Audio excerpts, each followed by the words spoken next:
I interviewed my grandma, Sarah Linnell Simmons, also known as G Money, about 2 events that have impacted her life. The first event that impacted her was when she got married to my grandpa, Paul Eugene Simmons.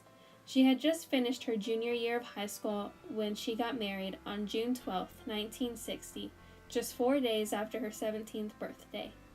They met when she was in 9th or 10th grade because my grandpa was a friend of my grandma's brother. My grandma knew she wanted to marry my grandpa because she didn't want to be away from him.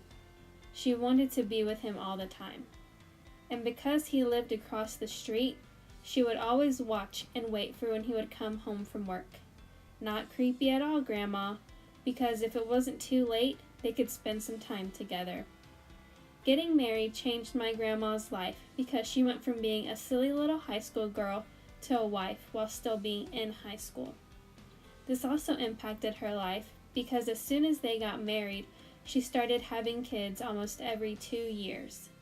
She became a mother of 4 young children when she was just 23 years old. Because she married and had kids so young, she had to learn how to grow up fast. The second event that impacted my grandma's life was when my grandpa died. He died on November 4th, 1985, only 1 day after his 47th birthday, and my grandma was 42.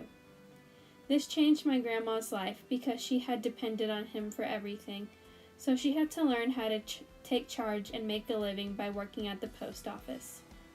She said it was better that he died when their kids were all grown up, so she didn't have to raise them on her own. When he died, my dad and uncle were in college, and my 2 aunts were living at home.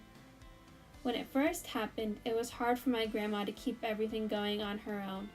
She has been single since then because she never got remarried, but with the support and love of her family, she has been able to live alone. Both of these events have shaped me because if my grandparents had never met, then my parents wouldn't be alive, and they would have never met, and I wouldn't be here, living, making this video, and talking to you today. This has also impacted me because I grew up with only one grandpa, who only speaks Spanish, and I never got to know my grandpa Paul. Thanks for watching. Love you, G Money.